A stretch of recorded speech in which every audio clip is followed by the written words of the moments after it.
Welcome to the Arsenal Vision post-match podcast. Well, then Perez has got the better of it, and he looks to get the better of Schmeichel, and he's done it. Wilson's going to fall here for Alexis.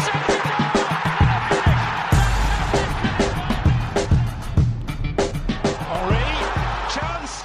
Arsene sticks two fingers up at fans that say you can't teach old dogs new tricks by crashing out of the FA Cup in the third round for the first time ever. This is the Arsenal Vision post-match podcast. My name is Elliot Smith, and you can block me on Twitter, Yankee Gunner. If you did get a chance to listen to the Arscast Extra this week, I had a chance to fill in for James, and those of you listening to this at least presumably were able to tolerate that, but I just wanted to extend a huge thank you to Andrew from Arsblog for letting me do that, for putting up with me, for being willing to chat football with me for 90 minutes. But now the guys who have been beaten into submission doing that week in, week out, who don't have a choice, who are stuck talking to me about football and listening to my insane rantings are here, and we are going to cover Arsenal's third round FA Cup exit to Championship side Nottingham Forest with Tim. You can find him on Twitter at Stilberto. Hello, Tim. Hello there. Paul's on Twitter at Pausing in My Pants. Hello, Pause. Woohoo! Clive's on Twitter at ClivePAFC. Hello, Clive. Hello, hello. Our resident stats expert, Scott, will not be here today because there just isn't a lot of data accessible from the FA Cup, and so, it mostly be sort of generic stuff, and ultimately, I think we have a lot more meta issues to get to today, so to speak, instead of just what happened on the pitch. The granular footballing discussion may be left a little bit aside today to cover some of the bigger overarching topics. But let's start with the game. Paul, I'll start with you just for a second and save the good stuff for last. So in terms of the lineup, the manager's come in for criticism with hindsight for choosing a weakened squad. He's gotten away with it before. Did you have any concerns about the squad that he picked? The starting 11, not really. The bench was where we looked very, very pale. I did read Ars Blog's blog this morning, and he kind of nailed it. It's just kind of there were no game changers on the bench. And, the manager had his reasons. I guess my feeling on this game was we've kind of got away with a few over the years, and we get caught occasionally, your Bradfords. And this just felt like a bit of a Bradford day, and it kind of happened. And I guess the difference at Bradford is maybe we had a couple more players who could impact things from the bench, but shit happens is kind of my feeling on it. We'll get into broader issues. I knew it was going to be ugly on Twitter.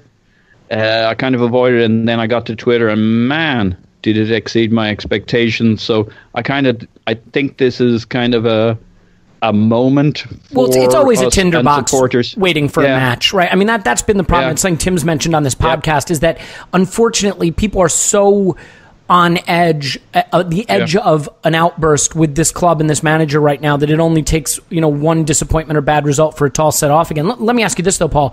Yeah. Arsenal tweeted out the lineup in picture form and had it listed as a back three with Debuchy, Mertesacker, and Holding as the central defenders, Nelson and Maitland-Niles as the wingbacks. And when I looked at that, it felt balanced enough with Elneny and Willock in front of it. Had I known that it was going to be Mertesacker and Holding playing as the central two and a back four, I think I would have been putting on one of my daughter's diapers. I mean, was that surprising to you that it wound up being a four with those two at center back? I didn't really twig it at the time, but as the game unfolded, you could see how Mertesacker needed that cover. It was just an ongoing massacre that we didn't adjust to. Wenger often talks about how he hates being up in the stands, but it gives him a really good view of the pitch. So he had a really good view of what was going on. And we just got hammered again and again with the distance between the two centre backs and the speed of the young players. You've got really young players out there for Forest, and you've got 18 or 19-year-old center forward. And the one thing that young players can do is run straight, right? And instead of making it tough on him, sitting a little deeper with our defensive line and forcing him to sort of think his way through our defense, we just said, go have a run at us, and you've got a chance to catch us out. And it was similar to what Morata did to us against Chelsea. But Tim... Yeah, I want everyone to get a quick crack at this, so I'll give you one as well. First thoughts, were you frustrated by the lineup or the bench or both? Or neither? The bench mainly. I really did think we'd go with a back three as well, and I kind of thought, Nelson at right wing back, I'd kind of prefer to see him in a more natural position, but I didn't have too many problems with it. Once it became apparent that it was a back four, I mean, immediately I thought to myself, Debussy is not very quick anymore, to the point that we absolutely will not play him at right wing back. It's either right-sided centre back or right full back. You know, Mertesacker has always been slow, and he's getting slower. Holding is not quick. Even if you drop Chambers in there, he's not particularly quick. If you haven't got quick defenders, you've really got to go with a back three.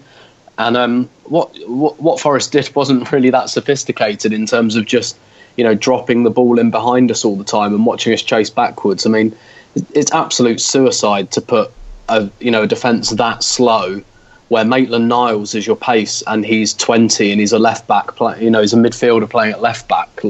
So you're relying on him to do a lot of that heavy lifting, which is just absolutely insane. And I was I didn't realise till I got home that Forest centre forward was only 18, because I was looking at him and I thought he was some grizzled veteran, because he was bullying Mertesacker and Holding, and not just for pace.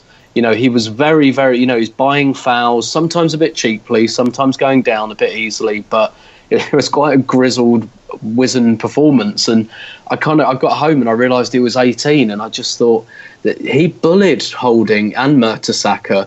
He bullied them for pace. He bullied them in terms of the tricks he had to draw those fouls on the centre circle and everything. And yeah, it was just, had I known it was a back four, I think I would have been a bit more concerned about the lack of pace in it.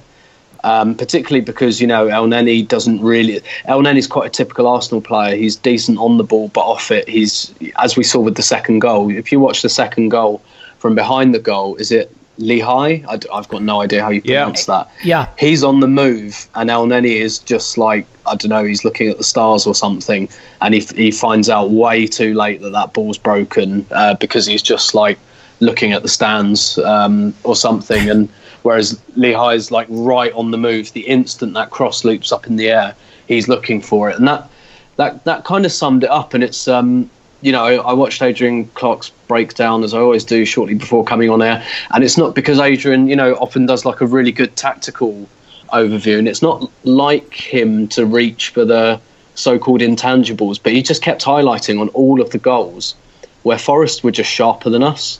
They were just a second quicker to the ball. They were brighter to situations, and that really was the story of the game. And I think Forest taught a lesson to teams like West Brom, teams like Southampton, who tried to hold us to a draw. And it's quite interesting, actually. Forest and Norwich have done this to us because we were quite lucky to go through against Norwich in the Carabao Cup, and Norwich exposed us a fair few times in behind. And I think where the Premier League's becoming so grim in terms of teams just playing for survival and sitting 10 behind the ball all the time because they don't want to get relegated, when we've come up against Championship opposition, they've gone for us a bit more. And if I were an opposing manager, Arsenal is not a team without Alexis and Ozil, Arsenal is not a team that I would worry about attacking at all. And I think Forest showed that, really. And with that back four playing up on the halfway line, we really invited them to. Yeah. The question then, Tim, just really quickly, though, is once it became painfully obvious what was happening there, what's two real quick things. First of all, you and I retired Mertesacker on this podcast, and I don't know how he managed to get back in the side after we did that, but he did. First of all, were you surprised to see him starting again after his last start was really evidence that the game has probably passed him by? But then secondly, I know he's in the stands, but was the manager too slow to change what was clearly an ever-present problem for us? Yeah, I think so. I mean, Mertesacker didn't play the West Ham game. I don't think he played the Borisov game. Like, Mertesacker he's actually been eased out of this second 11. And I think his comments afterwards were really interesting. And I agree with what Andrew said on the Arsecast, that I don't think he was excluding himself. In fact, far from it. I think he was almost putting himself up first. Can I read them just for anyone who hasn't heard them? Just in case, so that they're not without context, because they are pretty biting. And I'll just read a segment here. The manager made a lot of changes, gave a lot of trust to players who haven't played a lot recently, and I don't think anybody justified their selection today. That sums it up, I think. Yeah. And do you know what it reminded me of, actually? It reminded me of Arteta when he retired. And he said something like, for the last 18 months, I haven't been good enough. I haven't been good enough for this football club, and I know that. And I kind of feel like this is quite similar from Mertesacker. Like, you know, I don't know. He's going into another role, so perhaps it's a bit different. But it just feels like, you know, Wenger is lacking ruthlessness so much with so many players that, you know, some of the more responsible leadership type ones like Mertesacker and Arteta, who are both great professionals, are actually telling him. And, you know, it's countless quotes like this now in the last 12 months or so from his players, either saying it's a great sign. They wanted it more, or, you know, so the players didn't justify their selection. You know, it's just, it's end of days stuff, but because nobody will pull the trigger on Arsene Wenger, least of all himself, we're just like, you know, like you've been watching Stoke the last 3 weeks and you've just been going, yeah, Mark Hughes is going to get sacked any day now. It's almost like he's trying to get sacked. And that kind of feels like what Arsenal have been for the last 12 months. It feels almost like the players and the manager are playing chicken with the ownership and saying, like, let's see how long we can play this kind of manager on the verge of the sack scenario out before, like, someone will actually do something. And I think the answer to that is probably quite depressing, to be honest. Well, I mean, we've shown you can do it for a really long time, apparently. Yeah. Clive, I want to get down to the nitty-gritty with you because you're sort of the coach of the podcast. So, you know, look, the manager takes a lot of stick for the way we play, and in particular the way we defend. And a lot of people have said, and we have said on this pod, you can't really criticize individual defenders because the system leaves them on an island. And I think today was sort of an example of both. The system clearly left them on an island. You've got the world's slowest giraffe playing center back next to a very, very slow young man in Rob Holding and no cover behind and 40 yards of pitch behind them. That's an example of the system exposing the players. But the way they get their first goal is an example of the players just being headless. Where do you point the finger, and how do you explain a situation where a guy can just be standing unmarked in front of our goal on a free kick? Or the corner kick leading up to that where they play a short corner and there are literally no Arsenal defenders in position to cover it. You know, those aren't systemic problems in terms of the way the team's set up. Where's the responsibility fall there? Wow. I reckon it falls with the manager. What do you think? Well, okay. I mean, I get right, but right. So, like, it's not the system. That something is wrong that the players could be so switched off, and we see that a lot. I mean, is it a lack of intensity in training? Is it a lack of We're actually generally pretty good on set pieces historically over the last while. So my point, Paul, though, is more just the fact that these are lapses in awareness, lapses in preparation. I'm agreeing with you, really. I'm saying we have actually been doing well against set pieces. So this is lapses by players. For new listeners, that is Paul agreeing with me. That's what that sounds like. When we disagree, you'll recognize it. Go ahead, Clive. Yeah, it's just basics, right? So you can tell 10-year-old kids when two men go out to a corner, you've got to have two men go out. Simple as that. You leave your job, you go to the main source where the ball is. You go out, you come off the post, you do whatever you got to do. You go and block it at source. We don't do that. On the goal, where the wall was lined up, where the defensive line was, I mean, I was just aghast. That's just, I don't know what level that belongs at, but it's just a joke. Is that on Ospina? Yeah, I think it's on Ospina. What Ospina's done is lined up the wall to protect himself, but no one thought about the line. Who owns the back line? Who owns the line? Someone should be saying, you're too deep, get the wall out, change the wall, or we drop the line. Simple as that. You just decide your back line is your gold, right? So you've got to protect that. That's got to be held. You don't have people running in front of your goalkeeper. I mean, when I watch Arsenal sometimes, you know, my son was at the academy for 4 years. And what they used to do before every single training session, 4 or 5 times a week, they do something called shadow play, where you literally have a set move and you move the ball around. It's like semi-contested, and you pass. You get into a pattern. It's out to the fullback, back to the goalkeeper, out the other side, in the centre mid, out to the left winger, cross, goal. Just did it for 15 minutes every single training session for 4 years. When I watch Arsenal play on the ball, it's like we're playing shadow play. We're playing coach football, pattern play with no real end product. But as soon as somebody else has the ball, it's like, oh, we've got to do something else. And it just epitomises to me that The manager is basically a ball movement, flow-based, on-the-ball coach. Off the ball, it's down to individuals' ability to win their duels. When they don't win their duels, we get what we get. I always felt that Wenger's really betrayed his philosophy. I've never felt he's had a structured team, a structured centre midfield, apart from the days when Vieira, etc. was there. He's never really had it. But what he always used to have was either defenders who were slow but absolutely positionally perfect, or he had razor-sharp, quick defenders. So, okay, I'm going to leave you exposed, but I'm going to make sure I've got these athletes in the back that win every race. What we have now is a set of defenders who are slow and positionally inept. So we're getting what we get. And Brazil, the actual Forest manager, actually said to his players at half-time, there is nothing to fear here. I mean, how does that make you feel? We're an Arsenal Football Club. Not great. There is nothing to fear here. If they score, keep going. We'll get in. That means he's looking at the players. He's looking at their attributes. He's not looking at the badge on the front of the shirt, because he knows the players that we have were not adequate. And I excuse the youngsters on that. I'm sure we get to them later on, but I excuse the youngsters on them. I'm talking about the core players, the senior players at centre-back and at full-back, and the senior players up front. They were shocking, and they found their level, I'm afraid. And ramble on about Iwobi a little bit, because Iwobi's been a topic that you've been pretty passionate about, feeling that he needs to apply himself better. I mean, I don't think he grades out pretty well in this game. I think you could put him as sort of a shoulder player in terms of calling him a young player or a senior player, but he's experienced enough. Was this a game that shows that he's in a really troubling moment in his development? He doesn't look confident. He doesn't look sure of himself. He doesn't play with any sort of conviction. And I know you guys laughed at me with my sort of appraisal of him when I spoke about how he is. I did. I'm telling you now, I'm absolutely sure I'm right on this. Everything about Iwobi, honestly, I'm telling you now, everything about Iwobi. Funny enough, there was a program that came on TV just after the game in England called Hunger in Paradise. It's all about academy kids. It's all about kids getting too much too soon. And Iwobi was held up as the Arsenal poster child. And it just got me thinking, basically in the academy, he is the one that all the kids are looking to. And I'm just imagining getting told how good he is, how special he is all the time. And when it comes to on the pitch, I think he's forgot the fundamentals of the game.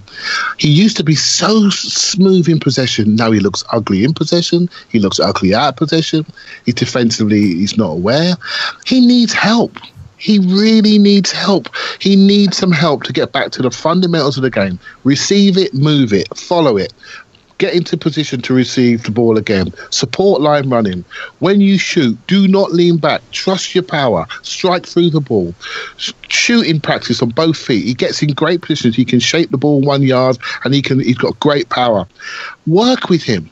You know, I see Guardiola working on Sterling, teaching him how to kick the ball. He's a £50 million player, but he spotted the fact that Sterling struggles to kick the ball. We can all see Iwobi struggling in the box to strike the ball on target. Is somebody at that club getting paid thousands of pounds a year going to work with this kid? I mean, I don't want to criticise him. I think he's being left. He's learning on the job. He's being exposed, and he needs help. And I've criticised him, and I've done it in the past. It's done. But right now, we've got a duel potentially turning into a piece of coal right in front of our eyes. And I think it's really upsetting, upsetting. Yeah, and unfortunately, I think there are a lot of young players or, sort of brink of first-team players who are in a really tough position right now because they're going down with the ship. And I put Chambers in that category, and I put Holding in that category. And I don't think Bellerin is in that category. I think he's shown enough fortitude and quality to rise above it, although I think there are some fans that are feeling that frustration with him. I think Iwobi is in that category, and it is a shame. And that's why I worry for players like Maitland-Niles, who has flashed some brilliant skill. He had a great moment in the 28th minute where he cut inside, dribbled through midfield, did a full pirouette spin, and carried it all the way to the edge of the final third. I do think it is a little trouble playing him at left back because as a right footer, he's always trying to cut inside. And then if the move breaks down, there's huge exposure on our left wing. But it's just that these players are being put in firefighting situations, and that makes it really hard for a young player to develop. Paul, I'll come to you in a second. I just want to ask Tim one thing really quickly because it's a point, Tim, that you wrote about, that you've talked about on the pod, and that's Theo Walcott. And the usefulness of Theo Walcott, we saw him used so sparingly over the holiday period when we were so short of pace, when we were so short of dynamism, when we looked leggy, and we all agreed on this pod that he, with all of his flaws, could have been useful. And I think we sort of agreed he wasn't being used because he was off. Or at least that was, I think, the conclusion. Now all of a sudden he comes in with 8 minutes to go against Chelsea. Okay, maybe it was just all hands to the pump, didn't have a choice, needed him. But now he starts him in January in the FA Cup. I don't see any clarity here. Can you provide some clarity on Theo Walcott's situation, please? No, there's not really much clarity on anything at all. Good luck with that, Tim. You're not getting paid the big appearance fees for that kind of contribution, my friend. I mean, so the thing is, I watched the highlights again, and actually there was that's Paul's really. I didn't watch the whole game again. I didn't put myself through that. But I watched the highlights again, and actually in the first 5-6 minutes, the first chance of the game is, believe it or not, Welbeck and Iwobi with a lovely bit of combination play. Iwobi with a nice final ball into Walcott in the corridor of opportunity that he loves. And bless him, Theo, he does one of two things in that situation. He either buries it or he trips over his own feet. And on this occasion, he tripped over his own feet and scuffed the ball. And I was thinking, because that was down the other end to me, so I didn't really appreciate the move or the vantage point either. And I kind of thought, it's all what ifs, obviously, but what a different game we could have had if, 6 minutes in, Welbeck and Iwobi, nice bit of combination play. Iwobi makes a really good assist. Walcott buries it. What a different game we've got. What a different set of performances we've got from three of our first teamers in the attacking sense, all of whom really, really underwhelmed and were very disappointing, all three of them. It's just really frustrating because that was, I suppose to be fair, Welbeck, he got a goal and he had a really nice touch for Nketiah, but largely looked like he was playing on roller skates for most of the game. And Walcott, I mean, the thing is, the only kind of thing I'm quite pleased about is it's difficult to attach like some kind of fairly imagined preset narrative to Walcott's performance, because if it had been any other player, people would have said, oh, he's not interested, oh, he's protecting himself for a move. But I mean, we've seen that Theo Walcott performance many times. That was vintage Theo. yeah, where he's just not really involved. And when I wrote the column, I had loads of people tweeting me after the game, like, "Oh, do you still think Theo should be, more involved in the first team?" And I was like, well, if you actually read the piece, it's more about how he'd fit into the first 11, not the second 11. And I think I was quite clear in the piece that I wasn't conferring skills on Theo that he doesn't have. I acknowledged many times that if you put him in, he might. There's a good chance he'll disappoint you for a game or two. But and this was one of his really disappointing performances again. But what's happening with him? What was the usage pattern of? I mean, is this just he is a cup player and that's it? And that's why he hasn't been playing. But is he off? Is he not off? I mean, there's so much muddy water here.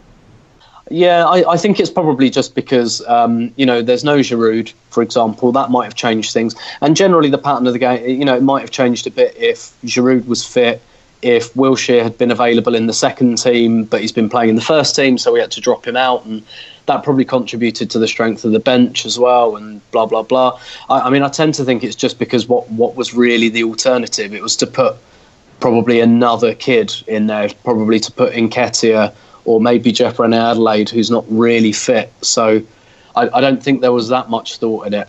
I just wanted to say really quickly on Iwobi, further to what Clive said. When Iwobi came in, I thought, he looks to me like a bit of an heir to Thomas Rosicky. And I agree with Clive. I wish he'd kind of go back to that, because Thomas Rosicky wasn't a great source of goals, and he didn't really have an amazing final ball either. But what he did have was just that kind of get the ball, move the ball, run really quickly, get it again, pass it, run really quickly.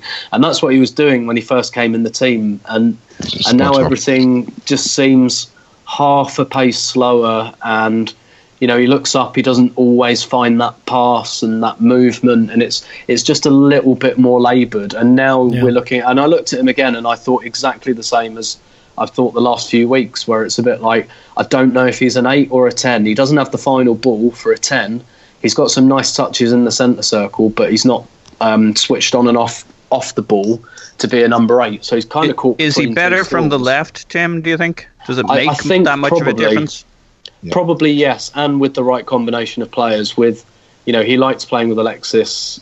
He did really well when Alexis was center forward. He was sort of on the nominally on the left wing, and Ozil was over there too, and they were exchanging really well on the edge of the area. Yeah, exactly. And now who's he exchanging with? It's not quite the same. He doesn't use his fullbacks when he's on the right. He doesn't open his body and use his fullbacks. So everything is cut back inside. The other thing I'll say is in front of defenses, basically. Yeah, and sometimes you can tell a lot about a player's form when they make the decisions they make under pressure.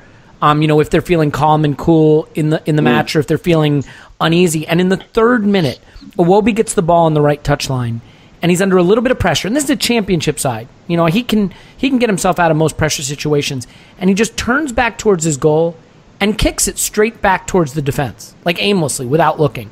That's his first instinct. I remember it, and that put us under pressure. Put it on right away. Defenders are running back, and it was the first sign that this is going to be a problem, because Pear's left running in mud, and we got away with it. But that to me said something's not right with the Iwobi. Paul, I'm sorry, I kind of shut you out here for a minute, but you can just take it as payback for some disagreement we had months ago. It's all right. I just took it upon myself to interrupt everybody else, so I got a word. You got your words in. Good job. So a few things. I mean, I have a suspicion that maybe Arsene Wenger has been betrayed by the Europa League a little bit. And what I mean by that is we got through the group playing these weird second team amalgams, right? These combination of young players out of position, Nelson at right wing back, Maitland-Niles at left wing back, and just this weird collection of second string and youth team players. And I think we had a lot of really lackluster, really poor Europa League performances, but the level was so low that we got away with it.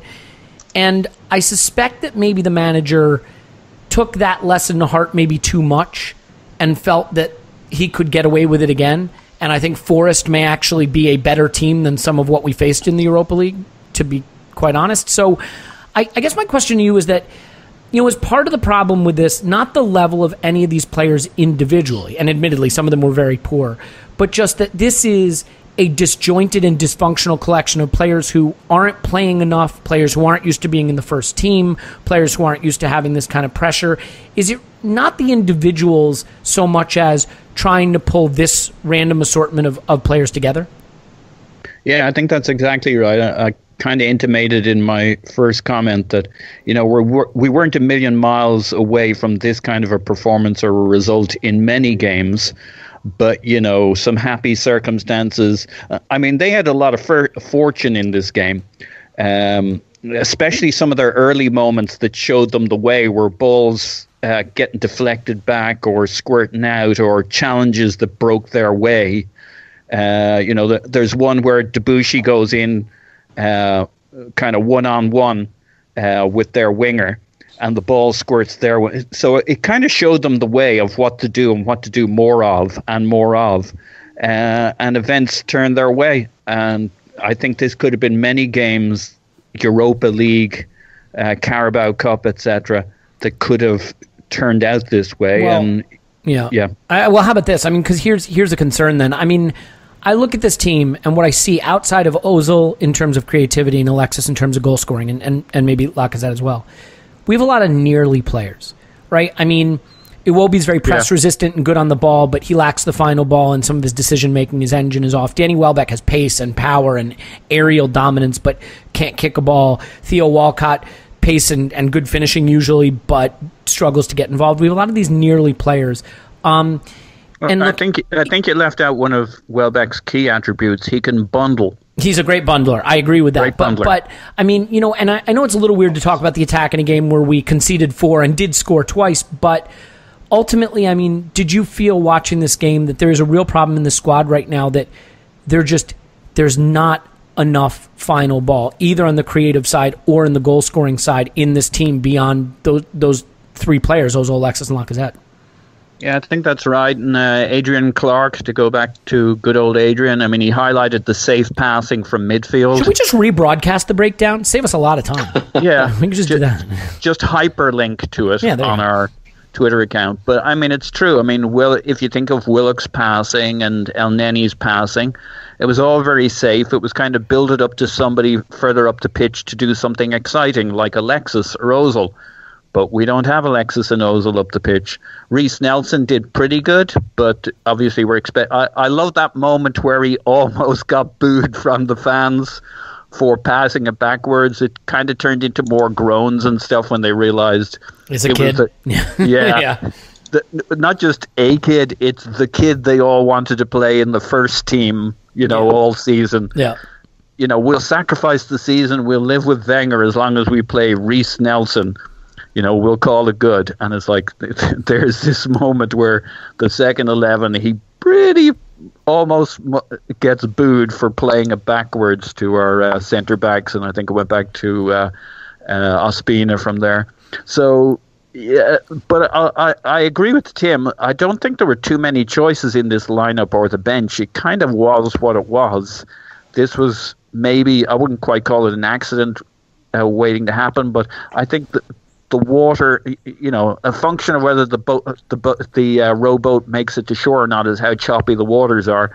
And the waters got choppy early here. They rode their momentum.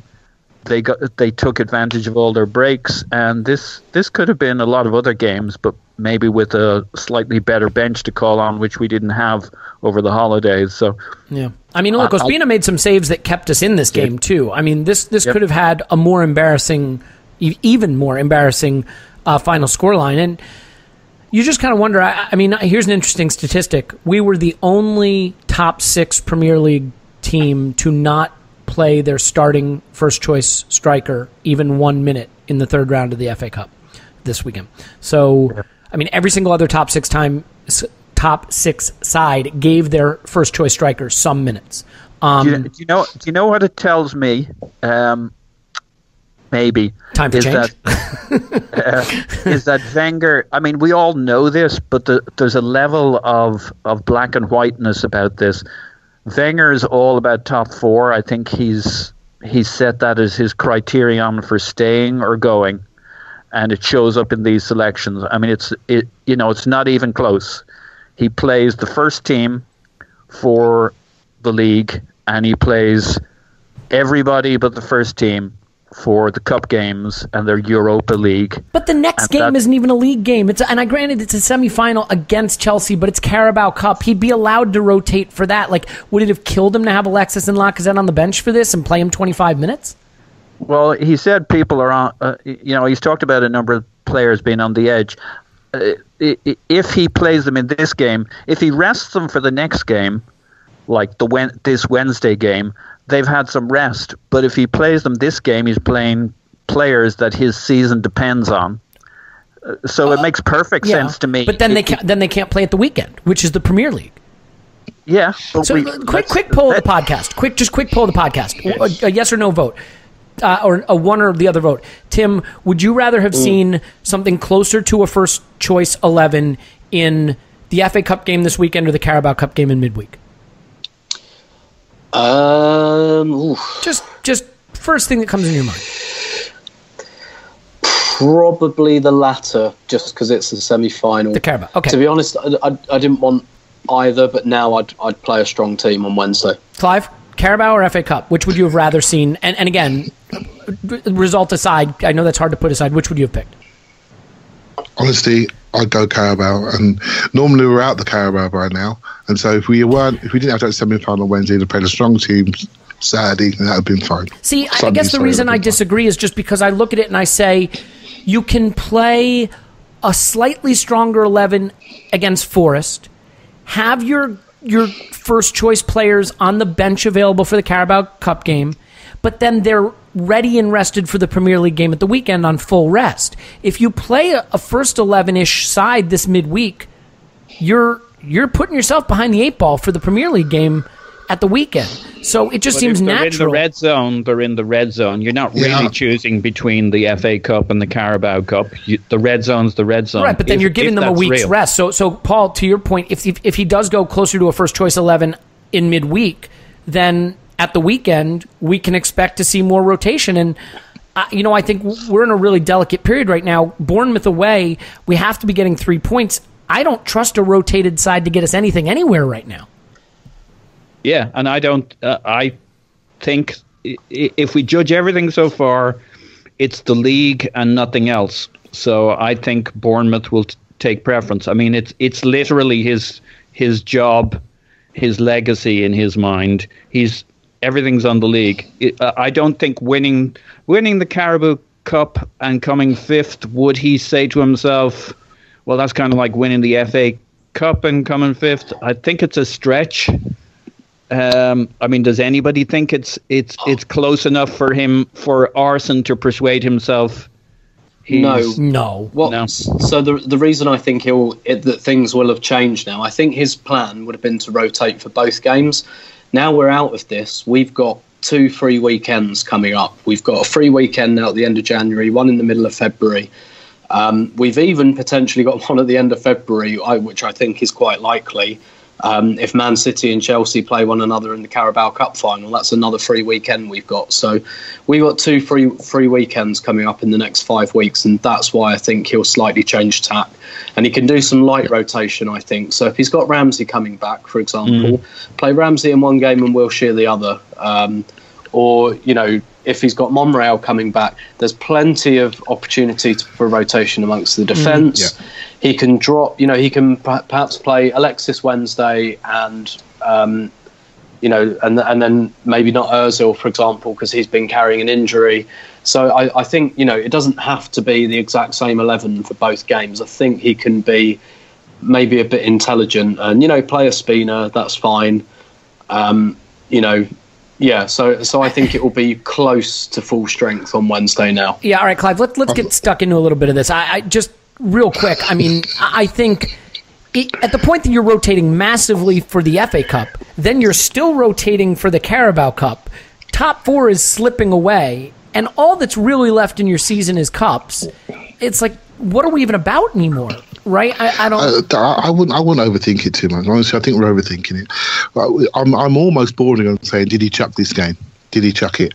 Because I was thinking about the free weekends, but Tim's given me the detail, right? So did he chuck this game? Because it wouldn't surprise me if he did. The Carabao Cup, we never go this far. I mean, maybe once or twice in 20 years we got this far, and so he's had to. He can't go to a London derby against Chelsea and throw that game because that will cause riots. Right, so he just can't do it. Whatever team plays on Wednesday, they've got the energy to play on Sunday. Could have had a week off previous, so they can do the 2 games. I think we might have 1 or 2 difference. I was absolutely quite shocked not to see Coquelin in the team on Sunday. I know there's some transfer rumours come out today, but was he being saved for the Wednesday game? Yes, and I think quite he might be being saved for the Wednesday game. and what you have to think about also, there are 2 players. We talk about Europa Cup team, but the 2 main leaders of the Europa Cup team that are not there in Jack Wilshere and Giroud.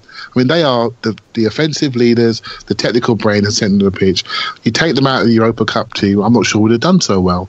Then they're both out of that game. So that means that's our FA Cup team, basically.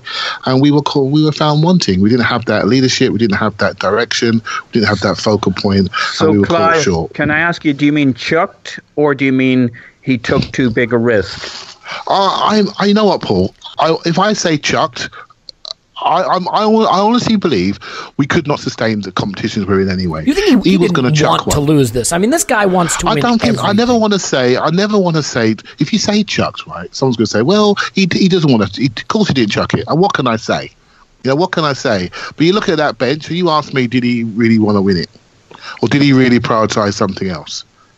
Right, simple as that. He prioritised something else. There's no question about that. Of all the managers, though, Clive, of all the managers who espouses the virtues of football, I don't think even if his career depended on it, he would chuck a game. Would he take too big a risk? Well, let me say this. Yeah, because I Clive, think he would gamble. I mean, terminology I use. Yeah, I agree. Be open to criticism, right? So, and we've all know that there's one competition who's the record holder of the FA Cup wins. No one can criticise him if he loses the first third-round game ever. So he took a gamble. It didn't quite work out. He can ride it. Come on, Man United lost to Bristol City the other day. They're still alive, right? So we just got to ride it out for a couple of days, and he cannot lose to Chelsea. He cannot be embarrassed live on TV against Chelsea and Bournemouth. No way. And so he has to choose. With the injuries that we have, he had to make a decision, and he chose one. And his senior players let him down on the day. But I don't also think he helped them with the formation, how he left them, and we've spoken about that already. And I think that between the whole way we approach this game was poor by the coaching and poor by the players who were given a lot of trust and responsibility, and they did not repay him at all. And I will say this, I do think this decision was informed by the Europa League. I do think if we had crashed out of the Europa League using this kind of team, he would not have picked it for Forest. I think he said, this is the kind of team that got me through in the Europa League and get me through here. Ultimately, we did get 2 goals, and I think it is patently ridiculous that he went with Holding and Mertesacker as the center backs in a back 4, and then had them stand on the halfway line, and then let them do it for 3/4 of the game.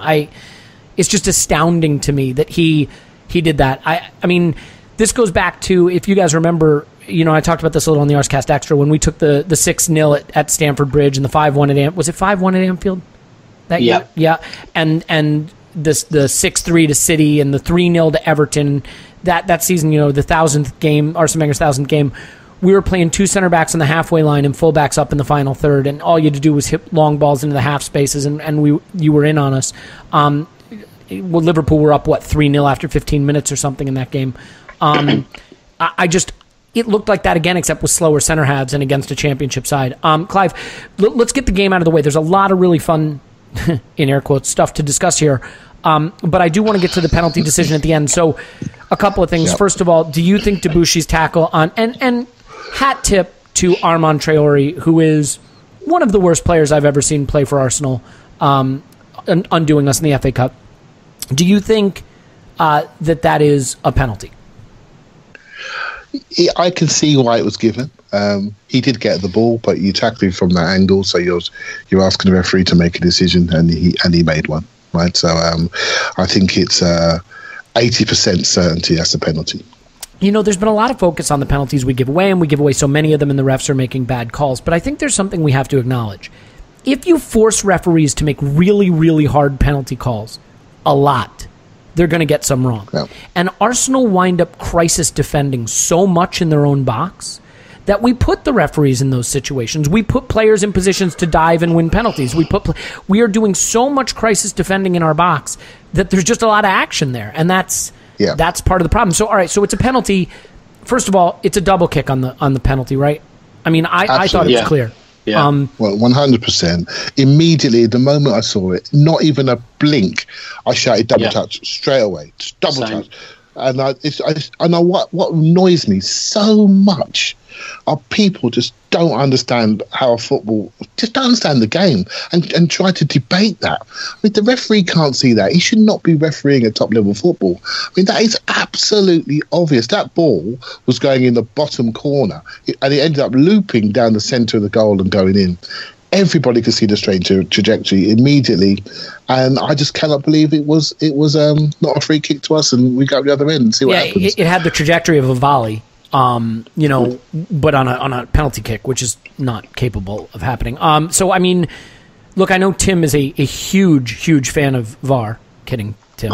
I don't want to go into the VAR debate. We've had opportunities to go into it. I like to avoid it because it is a whole podcast unto itself and ultimately a pointless debate. It'll happen or it won't. We'll see what happens. But we need to do that podcast. We need to do that. All right, podcast. We can do it. We can do it. Just not when Tim's on. But seriously, like decisions like that are purely right or wrong, A or B. There's no nuance. There's no interpretation of the laws. And he spent 45 seconds over with his assistant who's 40 yards away from it. Is that a situation where a simple call down to his ear, we looked at it, it's a double touch, rule it out, is the way to go? I mean, I would have thought so. So I agree. I was right up the other end and I instantly went, that's a double touch. And I was about 90 yards away. And I was like, that's got to be retaken. That's a double touch. It'd actually be a free kick. To us. You don't need a video replay. You're a referee. You've got a referee and a linesman, and literally their only job is to watch the penalty being taken. Now you could say, right, well, the ref's got to watch for like encroachment as well. Okay, but he's got a linesman. Look at like the position linesmen take when there's a penalty is to stand behind the goal line to look for exactly this type of thing. So if two of them couldn't see it when literally their entire job in that moment is to watch the penalty being taken. Like I don't see how it's not a let's go to video. Like they're both staring at it, and it's not even in open play when things are going quickly. It's basically they weren't concentrating. Both of them weren't concentrating, and obviously it's like a bit futile to go down the road of like raging over officials' decisions after a performance like this. But that I had no problem with either penalty. They're both like that Debussy one. If that happens on the halfway line, he'd get booked. Yeah, absolutely. You can't go through the man from behind and point to the ball you can break legs that way. No, and that tackle's been outlawed since the '94 World Cup. Like there is no player in professional football that was playing when that rule wasn't there. So and Debussy's like that. He's incredibly rash. He's not really an Arsenal player, I don't think. Everything he does is incredibly rash. He's a bit old school. He's a bit old money, I think, as a defender, and that's one of the things he kind of does. He's a bit rash. He also had a couple of give up moments in this game, by the way, where he was just walking while players ran by him, but that's another issue. I mean, he's in his 30s. He shouldn't be like this rash kind of slide in, thump about kind of thing. But yeah, don't tell Matthew Flamini that. But that's like, obviously I always end up like having a lot of sympathy for referees and trying to explain to people like, you're not trying hard enough to understand the job. And yes, I have doubts over VAR and its implementation. And actually, I think on the Totally Football podcast, James Richardson, he distilled it beautifully, and he said he'd changed his mind. He was a passionate advocate of it, and he says he's not now. But the reason it's an unresolvable debate is he just said, if you believe that football is a pure sporting endeavour where the best should always be rewarded, then yes, you go with VAR. If you lean more on the side that it's entertainment, no, because VAR will take some of the entertainment away. And I think that's why it's an unresolvable debate.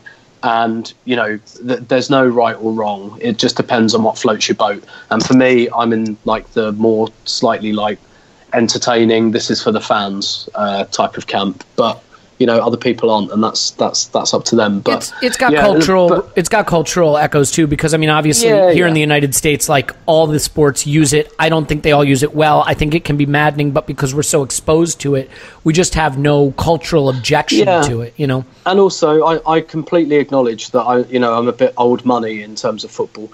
Like cup defeats hit me more than anything. Like this goes down to me as one of the most painful defeats of the last 4 years. And the other ones I'd reel off are like Watford, that quarter-final at the Emirates where we got beat.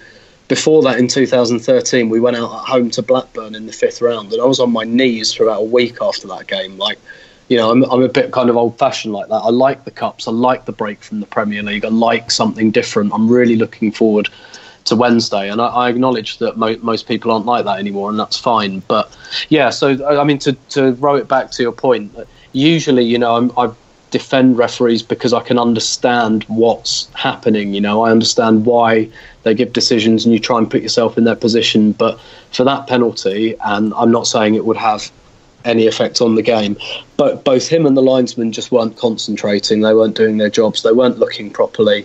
They didn't know what had happened, and they either didn't know what happened because they weren't watching, or they don't know the rule. And neither one of those is particularly looks particularly good on them, even if both the penalty decisions were spot on. Well said, Clive. Put a period on the end of this sentence. What's the final word on VAR? I'm not I'm not a fan, but let's see how it's implemented. They're only going to implement it in small doses, but that'll extend. But I was chatting on Twitter last week to Danny Higginbottom, actually, does a lot of good analysis on Sky. And we came to a conclusion that actually what needs to change for VAR to be really successful is clarity of the laws of the game. Some of the laws of the game are quite complex. So how can you bring VAR into a complex law-based game? A lot of the laws are based in interpretation. You look at that. If you look at them, that word's all over them. So if they're really serious about this, they need to look at the laws of the game, make sure they're understood, they're clear. Lots of the pundits don't understand the laws of the game. They just clearly don't. They don't know what they're commenting on. They're driving an agenda which is just not informed. They just don't know the rules. And so you're creating a decision environment just not normal. And so it needs to be really thought through. That's why I like to think about lines initially, which is obvious. It's fact. Is it, did the ball go out of play? Was the penalty inside the box, outside the box? So, yeah, it's let's see. I'm not a fan. The soul of the game has to be protected for me. The moment a goal goes in has to be protected. The debate has to be protected. But there's so much money in the game. Let's see how they implement it before I completely rubbish it. But I do think looking at the laws of the game, simplifying that so we know what we're referring to could be a step forward. Yeah, I mean, personally, I think there are ways to implement it that balance, Tim, your concerns about entertainment and drama and atmosphere and flow with a desire to have slightly better accuracy. I think the standard of refereeing is not as high as it should be. Maybe that's just easy to say from my armchair, but I do think it could be better. There may be human solutions to this, not with technology, but ultimately it'll all be robots playing the game officiated by robots anyway. Paul, let's get to the important stuff. Do you think... So, is Conte going to have like a prison-style shiv at Old Trafford? Is Mourinho going to go with the eye gouge? How's that going to play out when they meet up in February? It's great stuff. The only thing I hate about this thing is it's absolutely letting Mourinho take the heat off the fact they were debating whether he would get fired. Mm-hmm. That was the fucking media discussion. How close was Mourinho to falling out with the whole of United and their top brass? That was the news story on Mourinho before this fucking Conte shite came out. I would be loving every moment of it, but every moment I enjoyed, I'm thinking, I much preferred when we were talking about would Mourinho make it to the summer. So you're saying it's actually taken Mourinho off the hot seat a little bit? Yeah, it's back into his territory. Chelsea and United fans going at each other. The whole it's classic Donald Trump stuff. Shave down pocket comb though for Conte, maybe like just in his breast pocket, and he takes it out and it's actually a shank and a couple quick stabs over the pre-match handshake. You don't even see him do it like real quick, prison style. Yeah, I think so. Okay. Plus, pretty convincing because he's a man who obviously needs to use a comb just right to get to get the bald spot covered. The formation right. Yeah, no shit. I'm enjoying it. I really am. Let Arsene sit on the sidelines. He's got enough fires to fight. Let Conte take on Mourinho this time.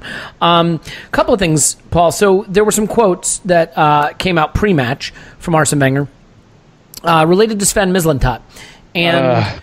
I interpreted them as somewhat condescending. I know others did not, and John Cross, I think, tweeted that actually hearing them, they didn't come across that way. He made some comments about, he might know some player at a small club in Germany, but we know all the players, and it's going to take him a while to integrate because he's got to learn all the scouts here. And for me, it's not hard. For him, it's hard. He's coming into a new situation. For me, it's very easy. I mean, did these strike you at all as a manager bristling and pushing back against a change in the hierarchy and the structure behind him, or do you think it's just reading way too much narrative into it? Yeah, well, I have to laugh at the hilarious thing I've just formed in my mind that I'm about to say because it's like hilarious. And if it's the aristocrats again, I'm muting you. No. Okay. No, I know what I'm going to say, and so I know it's I kind of got the punchline. But anyway, I read it twice. Is that the punchline? Jesus. For those of you who are new to the podcast, Paul's thing is he watches every game twice, which we are supposed to presume makes his analysis more accurate. Hasn't worked. But it does. But yeah, okay. It does. So anyway, that thought was forming in my mind, and then I thought, oh, that's actually vaguely amusing. So the first time I read it exactly like you. I'm like, my head in my fucking hands. I'm like, why did we hire this guy? Why are we going through this shit for Wenger to say, actually, he's only telling us what we already knew. He'll have to change. It sounded very much like he'll have to change to me. We know every player in Europe. We know everybody in Europe. Yeah. That's why we signed the ones we did, and Dortmund signed the ones they did. But so my first pass at it, if that was the correct meaning, was, okay, Arsene, if we know every player in Europe, then our analysis of them, our synthesis of their fit, and our execution of our dealings is utterly shite. Take your pick. Or we don't know every player in Europe. Now, the second time I read it, it seemed much more sympathetic to saying, hey guys, give him some time, give him a chance. He's adapting to our organization. I mean, I already knew the first thing they would have him do is go and talk to all our existing scouts before he decides who he keeps and who he sacks. It's kind of unfair to your organization and to Arsenal's values to bring a guy in, fire all your scouts just because he has his own scouts without reviewing the positions of those guys, and for Sven to decide who he wants to keep and who he wants to lose after he's learned the culture of the club, etc. So it could mean either. I guess on reading it, I'd give it a much kinder reading the second time. But the first time maybe kind of goes more to my fear of what might be going on, which is Arsene has been slow to adapt to other people throwing some sauce in the recipe. Ingredients in. I guess the point is, right, it all sounds fine hearing you say that until you think of what Arsene could have said instead. Because what he could have said instead is, very excited to get to work with him. I admired the work he did at Dortmund, where you can clearly see that he found some very special talent. I think we've had some great talent come through Arsenal, but the ability to go find some of these players that Sven has identified in the past would be a huge boost for us, and I, for one, am really looking forward to having a couple transfer windows with him. I mean, that, again, that's something he could have said. He didn't say that. He chose to be more careful. He chose to be more guarded. He chose to be maybe condescending if you want to read it that way. But even if you don't want to read it that way, there is no line anywhere in those quotes.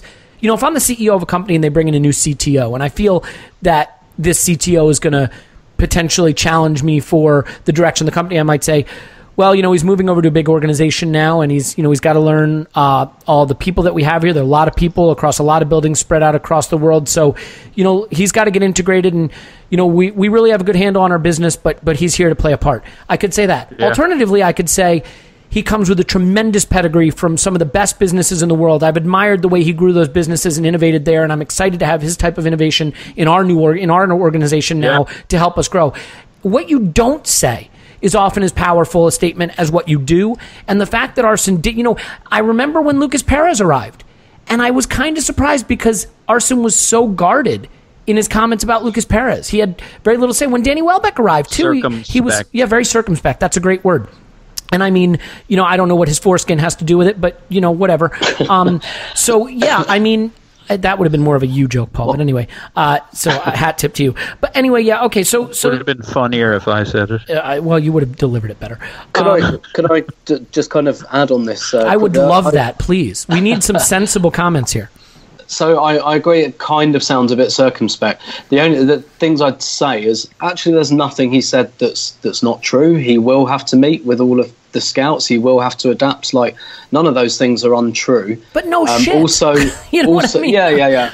But also, I think there's two other things to consider. One, Wenger has been very, very outspoken about how bad the recruitment and the scouting has been over the last year to 18 months. Yep. He's been very public about, you know, constantly, we need to improve scouting. So he has kind of called for this. Whether he wanted to spend specifically, who knows? But he said many times, we need to improve in this area. And I think second of all, on this subject, I've completely forgotten what I was going to say, which, yeah, that's not great. We can just pipe in girl from Ipanema until you get it. I guess the question, Tim, was he calling for better lower-end scout structure? Or maybe. Well, actually, I've just remembered what I was going to say. Okay, fire away. So we want the genius. There's a lot of hype around this at the moment, partially because we're all so hungry for change that we're really hanging on to this. And Sven gave an interview himself where he said something like, shit, people are expecting like miracles straight away. And also, this question was asked in the context of a 20-year-old Greek defender that we've signed who is now being loaned out to Werder Bremen. And, basically, I think the phrase I saw someone use on Twitter was, in that age bracket, you've got to kiss a lot of frogs. And, this Greek 20-year-old guy, he's probably going to be the first of many signings of this profile. And you could say that Arsene's just trying to take the heat a little bit off of Sven by saying, look, not everyone that this guy finds is going to be a genius. But, and to take the pressure off of the Greek kid a little bit more, and I'm sorry for calling him the Greek kid, I can't remember or probably pronounce his name. Konstantinos Mavropoulos? Monopolopoulos. Okay, well, the racist award of this podcast goes to Paul. So there's let's say xenophobe. That's not really racist. That's xenophobe. It really does depend on what question was asked and how it was asked. Yeah, exactly. You could interpret it as he's looking to take a little bit of pressure off of this 20-year-old who's, probably a bit of a gamble, will probably do quite a few signings like this. But this is the first one that it's out in the public domain that this is one of Sven's guys. And, he could just be saying, look, this guy, he's not... there's a really good Rory Smith article about this, about guru thinking. And I think he's probably just being like, look, he's not going to find us like 20 Aubameyangs. That's not going to happen. He might find. Well, then us he's a disgrace, and we should sack his ass. Is what I say. In signing 20 players, he might find us one, and that will be totally worth it. Yeah, well, I'd take an Aubameyang. Clive, you have a theory on that? Only quickly, I think that Rory Smith article, by the way, was fantastic. If you can catch it, and we are kissing a lot of people's asses today. We've kissed the Totally Football Show, the Breakdown, Rory Smith, Arsblog, who deserves it, admittedly. But I mean, can we just kiss our own ass for a little bit? Do some yoga, get some kissing going on. But he also, I think it was on a podcast where I can't. Sorry, Clive, I got to butt in here. I can't reach my own ass, but if I kiss your ass, Elliot, we could do a human centipede around and okay, moving on. Clive, please. Yeah, I have heard that, just from listening to people and reading that Sven's sort of Mislintat, his sort of speciality is the younger players, right? So it's very interesting, just like your CTO analogy. When you join a big firm, you're often defined by your first hire. And that tells you your strategy. So that'd be interesting to see if we get more of this. I'm with Tim. I think we can see a lot of this coming in. But also, I'm wondering if Raul is the top end. He's the guy who's going to have the relationships at the top end with the agents, etc., to get more of the marquee players. So I see a potential. If I want to guess the strategy going forward, I see all the best young players we can possibly find with potential to be superstars being Mislintat's role. And I see Raul looking at the top end, dealing with the agents that Wenger doesn't want to deal with, don't want to talk to, morally doesn't want to get involved with, but they're the people that are running the game, so we have to. And I see Raul doing that piece of work, and that's my little theory. See how it plays out. Okay, so speaking of transfers, let's get into transfers. I always like to do whatever gets us clicks and downloads. Clive, we are linked to Johnny Evans again. He is a player that blows no one's hair back, and yet I kind of feel like we have to do it. What's your take on Johnny Evans? I think we're at 12 million as it was last summer before everyone got interested, and we should have retired Per, put him in the academy there and then. I think Paul tweeted out earlier today, I think he saw Johnny Evans as a Per Mertesacker replacement, and I thought that was quite smart actually. But stopgap for a couple seasons. Yeah, I think so. We need some leadership, right? And defenders don't reach their peak till around 28, 29. And that's where Johnny Evans is. I think he's 29 right now. So I admire him, actually. Get get booted from Manchester United, you don't normally come back to a top club. If he doesn't come to us, we'll go to City. Manchester United tried to get him last year, he didn't go. The fact he's come back, what does that tell you? That he's come back to a level, or there are a dearth of acceptable centre halves in the game? I think it's probably a combination of both. Well, I don't want to see it because I want an exciting foreign name, but I wouldn't be upset if it happened at the right price. Let me give you a counterpoint to that. So Van der Vaart costs 75 million, John Stones costs 50 million. Let's say, split the difference. We find the hot shot center back player in all of Europe at let's say 24 years old, right? A Raphael Varane level guy. Yeah. And let's say we get him for a steal. He's 60 million, right? You trust us to take someone in their early 20s at center back and bring them into this system and not ruin them? I don't. I mean, I'd rather we keep our powder dry, so to speak, buy a 30-year-old who's experienced, who's almost too old to ruin, who won't blow your hair back, but who can be a stopgap, who doesn't use up all the money, doesn't go on a huge wage, is gone in 2 seasons, and then the new manager, who maybe knows a little bit, hopefully, about defending, can bring in that future star. Because also, who knows, maybe Holding and Chambers will come back around and be sensational under new leadership. Maybe in a couple of seasons, when Arsene is gone, can you imagine? No, really. Maybe they will come back around. But think about it this way. Mertesacker's done. Koscielny's on one Achilles. And if he has any continuing problems, Clive, he may miss stretches of this season. Chambers and Holding can't play regularly right now. Their confidence is shot. That means it's Mustafi, who's not my favorite. I know some people think he's really talented, and really not much behind that. Don't we have to bring someone in who's a ready-made Premier League defender just to get us over the line? Yeah, I don't disagree there. I would agree. I don't disagree with the signing. I would like to see two. I am concerned about the ceiling of Chambers and Holding. I don't think they're athletic enough, and that's not something you can develop. Right, so you've got to develop by strength or speed.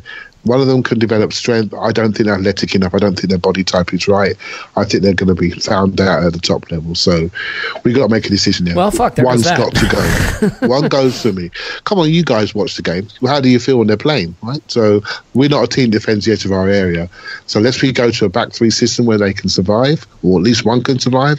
But none of you guys like the back three. So we're only doing it to protect them. So we've got a decision to make there. We need to do this. None of the other teams have slow centre-backs like we do at the top level. But just name me. They just don't. They don't survive. You'll get found out.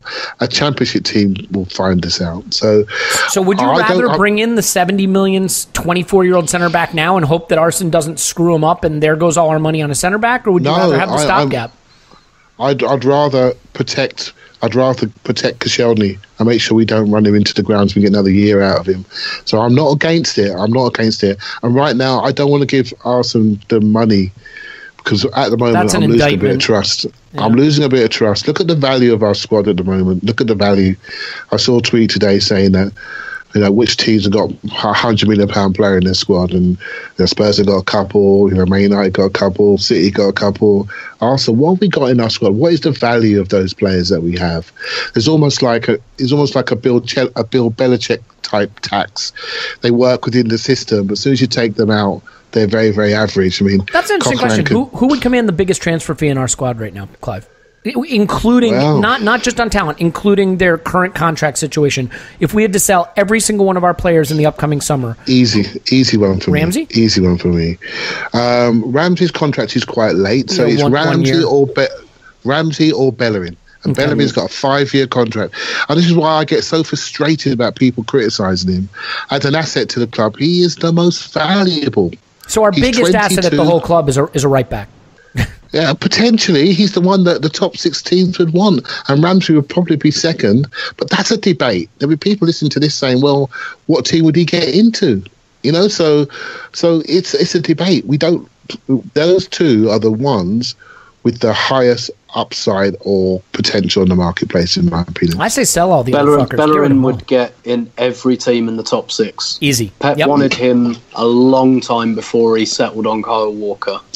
Yeah, I don't disagree. All right, Tim. So let's talk about the plan. I think this is really on my mind. All right, and you coined that sort of analogy or phrase or whatever the hell it is, using some English word, of building the plane in flight.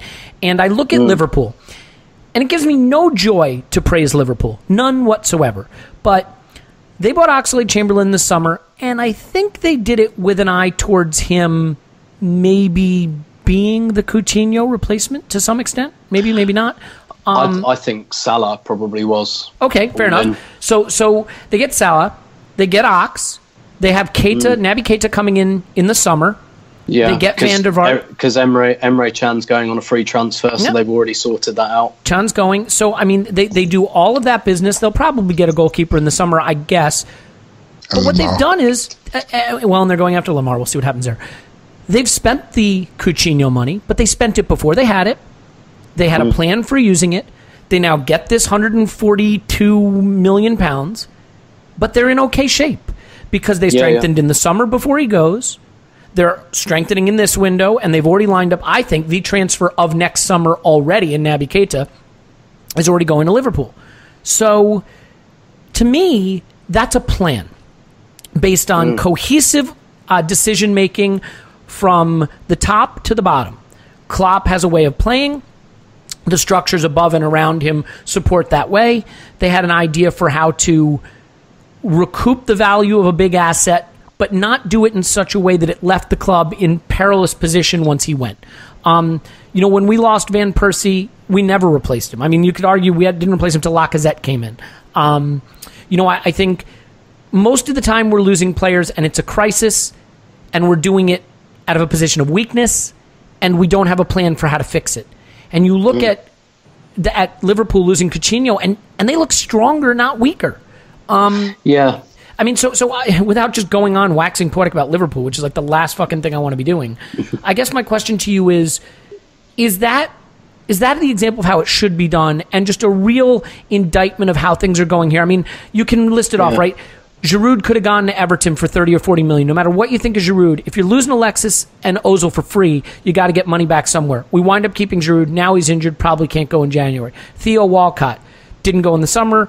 Now we're using him again, maybe staying here. Coquelin gets signed last year. Now we're maybe selling him. Alexis and Ozil, we have to keep them. Then last minute in the summer, well, we kind of have to sell Alexis. Then, well, I guess we'll keep him now. He's worth £15 million. I mean, are we at a really dangerous point where we've boxed ourselves into a corner of a squad that needs to be heavily turned over with no asset value to recover?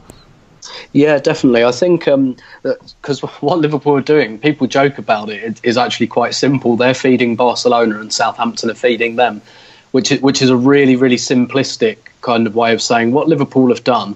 And I fear we're going to a place that Liverpool have been in for the last decade, where things really, really started to go wrong, and they became very average, and they fell down the table, and were out the Champions League for years, and blah blah blah.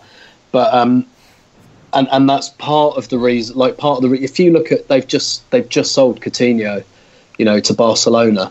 And I don't know, because I'm not as plugged into what Liverpool fans are talking about, but it doesn't feel like there's a real sense of like, oh my God, this is a crisis. Like everyone seems to think, yeah, okay, but we bought Salah, and by the way, when they bought Salah, and it's like when they bought Van Dijk. You don't buy a player like Salah when you've got your front three sorted with like first, like Firmino, Mane, Coutinho. Like that's a really, really good front three. You don't drop like clubs at Liverpool and our level. And I think the reason you and I are talking about Liverpool is because they're analogous to us. They're similar resources at a similar level.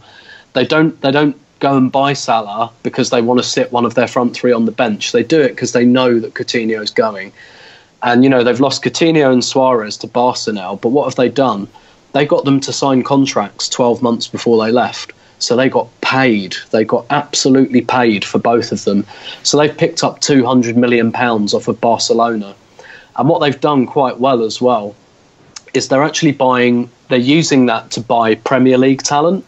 So they're buying players like Mane, Lallana, even Chamberlain, guys who are already acclimatised to the league. They're basically buying the pick of the crop kind of below them in that upper mid-table. They're looking at, it ends up being Southampton a lot, but, they're looking at like clubs like Southampton, Leicester, Everton, who are in that tier below, and they're going, right, we know we can pick those players off the same way that Barca can pick our players off. We know if we go to Southampton or Leicester, we'll turn the players' heads and we'll get them. And I feel like Arsenal haven't. So basically what Liverpool have done is they've adjusted to their position in the food chain. And that's difficult for Liverpool to do, because Liverpool were at the very top of that food chain not so long ago, but they're not now, and they understand it and they've adjusted to it. And I just feel like Arsenal haven't quite adjusted to it. And we've seen this a lot with our total reluctance to sell players, to generate revenue. We hang on to everyone. That's it for me. That's it. Yeah, the reluctance to sell. Just he falls in love with his players, and he cannot make a decision about which ones to move on when they have value. I think a lot of the fan base as well, and I wouldn't say calm, but like I think a lot of people understand why it's hard to keep hold of Ozil and Alexis. Like the same way Liverpool fans understand that it's difficult to keep hold of Coutinho and Suarez. So what do? It's a bad situation. You make the best of it. And then you get paid, you get them to sign contracts and you say, listen, we'll sign you up for 5 years. You know and I know you're gone in 12 months and we won't make it difficult for you. But what we will do is we'll get paid. And then we'll use that money and we'll keep rebuilding. And, you know, they might lose Mane or Salah to like Real Madrid or Barca in another couple of years, but they'll probably sign them up to like a 5-year deal before they do. And then they'll get paid for them. And you know, it's building blocks, you know, and it just feels like Arsenal are in a bit of an existential crisis where that's concerned. Yeah, and look, the fans fall for it too. It blows my mind. If I tweet we should have sold Giroud, oh, well, he's a great option off the bench and he can score goals. What are you talking about? We need Giroud. All right, well, we need to sell Ox. Sell Ox. He's a bright young talent. He'll come good. You have to have faith in him. Oh, we should sell Coquelin. Of course you say that. You hate Coquelin. He's a hard you can't keep them all. You have to renew the squad. You have to sell players when they have asset value. You have to identify the players that are the building block of your future, of your club, of your success. Keep them and consider everyone else fungible. And we are bloated in the middle. We are the worst kind of wage structure. We should have stars on huge wages and squad players on low wages, proving themselves in the game, hungry to make their name in the game. We are bloated in the middle. We have a lot of El Neni type players who are decent on a decent wage, who are very comfortable. And that's how you wind up with Debussys you can't get rid of, or Kieran Gibbs who stick around forever. And, you know, I loved Kieran Gibbs. I have nothing against him, but it was pretty obvious for a few seasons he was doing himself no favors at Arsenal and doing us no favors by being here. And so we are bloated in the middle, and that is a byproduct of Arsene collecting these middle-tier players who never hit the high notes and not selling them when they had asset value. We got great money for Ox, no doubt. Had we sold them a summer earlier, it's a big amount. And, you know, even when we sold players like Nasri and Van Persie and Cesc, it always felt like we did it from a position of weakness, not collecting the size fee that we could, letting the player hold us ransom, letting the player push us into doing something we didn't want to do. But you look at Liverpool, the way they sold Suarez or the way they sold Coutinho, sign them to deals, then sell them the next season for massive release clauses or massive negotiated fees. We never did that. We just never did that. And, you know, to me, look, I don't know the inner workings. Maybe it was offered. Why we weren't able to get Alexis and Ozil to sign deals with buyout clauses in them on much bigger wages and say, look, you stay one more season, you make a much bigger wage, we put a buyout clause in and people buy you then. I don't know. I don't know why we weren't able to do that. And there may be a very good excuse for it, but what doesn't seem clear is the plan. So I want Paul and Clive to get a last word on this before we say goodbye. So if it's cool with you, Paul, come to you first. I mean, is selling really the problem? I mean, I know we need to buy, but part of the reason we can't buy is because we don't sell. Well, we certainly need to clear out some cap room salary-wise. We're going to have a problem generating fees selling. As you guys have eloquently pointed out, we got problems all over the shop, and there's no easy answer, except as Liverpool have done, to know your place in the scheme and embrace it and go with it. We have one ace here, to go back to the guru thing. Is if Sven is actually a guru, and if the club embraces that, and we go for a certain profile of player, that almost kind of a young Dortmund kind of player, and start bringing those guys in with the right manager, And early era Arsene Wenger would have been a great manager for that. He seems to show every indication at the moment that he has lost that inclination, that ability, that he's unfortunately a lot of everything and nothing much of anything at the moment. He can't pull together a coherent approach. And then, my nightmare scenario is that Sven starts turning up these opportunities and Arsene hums and haws and dallies and doesn't pull the trigger. And so unless he has some miraculous conversion because he's hit a new bottom, sometimes you got to hit bottom to change, but it just doesn't seem to show that. You got to hit that perspective. Bottom. You got to hit that bottom. I mean, I've been saying that for years. You have just got to hit that bottom. So the hope, either a miraculous conversion on Arsene's part, and we accept where we are in the world, and we sign exciting new players and try and build, or we need a new manager that's copacetic with Sven, with hopefully PowerPoint Ivan, with Raul, though to Clive's point, I don't think Raul is necessarily... Raul is who we needed a few years ago when we had money and we were going in the market for Ozil and Alexis. Sven is who we need to get shit done now, and the right manager paired up with him. And Arsene's got a few months. In a way, Arsene needs to persuade Sven. I'm sorry. I still think, Paul, you need someone overseeing where all the money's allocated on wages, where all the money's allocated on fees, understanding that you can spend a little now because you have some coming in down the road. I just think Arsene let that get totally out of... Well, it should be. Shouldn't it be Sven? I mean, isn't Sven the director of football? I mean, that's what the director of football does, isn't it? No, he's head of recruitment. That's Raul. He's director of football. Sorry, so I didn't mean Sven. I meant Raul. Pardon me, Raul. Yeah, is who should right? Yes, not Ivan. Yes, if that would make sense as to Ivan's the chairman. He's making the commercial deals. He shouldn't be dealing with the football. Well, Raul's the deal maker. He's the fixer. Right, but I think he should also be the one who is, has a big freaking whiteboard in his office that shows where contracts are expiring, what he thinks everyone's market value is, what wages people are on, what clubs are interested in buying our players, what clubs are interested in selling their players. Anyway, look, Linus, I know you're listening. If you got to hit that bottom isn't the title, I quit the fucking podcast. Clive, last thoughts on our recruitment. You typed something in the chat here that I think is so true, by the way. You look at LFC, Liverpool, what they've done, and it's kind of similar to what City have done, just on a slightly different level.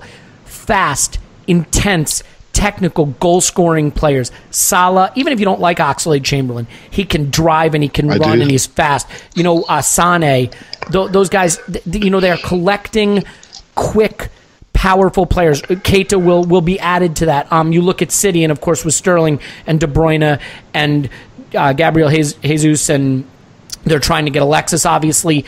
End product. Players that put you under pressure in your defensive third. We're so short of that. We're so short of it. Yep. I mean, the word I use to steal from Gary Neville is devastation. We used to have offensive devastation. A lot of it was wrapped up in key players. But when you played Arsenal, when there was a corner against us, we were dangerous, right? Defending a corner, we were a threat. Right now, we are slow. We are predictable. We have no identity. And the players that we used to sign were just... You could tell when they came on the market. Remember Ziki came to Arsenal? He was such an Arsenal player. Perfect, right? Nasri, when you saw him first time, you see him, you think Arsenal player. Playmaker, snappy, moves with the ball, moves off the ball. Yes, moody, but unbelievable technical patterns, right? And we had players like that aplenty, and we didn't have. And now, what is our player identity? Liverpool are defining their own player identity. It's the modern game, the ability to do repeat sprints, be technical under pressure at speed, and have the quality at speed to threaten teams in different ways. And when you lose the ball, you become a very quick defender. You put pressure on and you test people's technique. That's where the game's going. As a player, you spend 3 minutes on the ball in 90 minutes, and 80 plus minutes is off the ball. So you need to have the ability to work off the ball. I'm afraid we're focused on the ball. And our on-the-ball devastation is not what it used to be. We haven't got players that people are scared of. So right now we're in a real situation. Our squad value is low. But I don't be too depressed. I am quite interested about this Greek player. I'm not saying he's going to save us, but the fact he's in, it's done.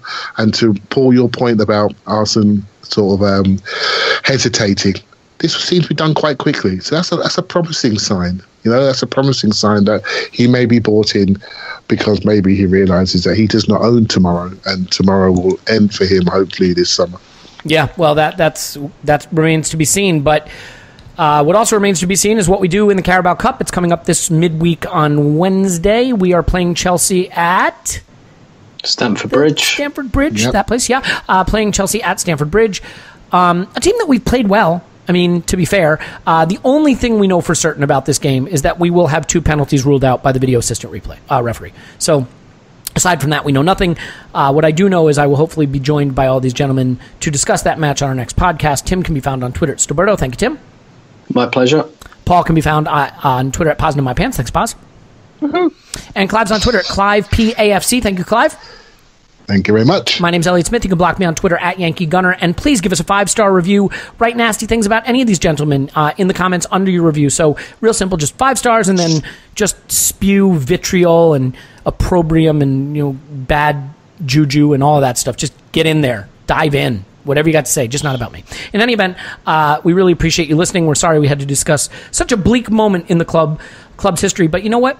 It's always darkest before the next dark. In any event, we will talk to you after Arsenal 10, Chelsea 0.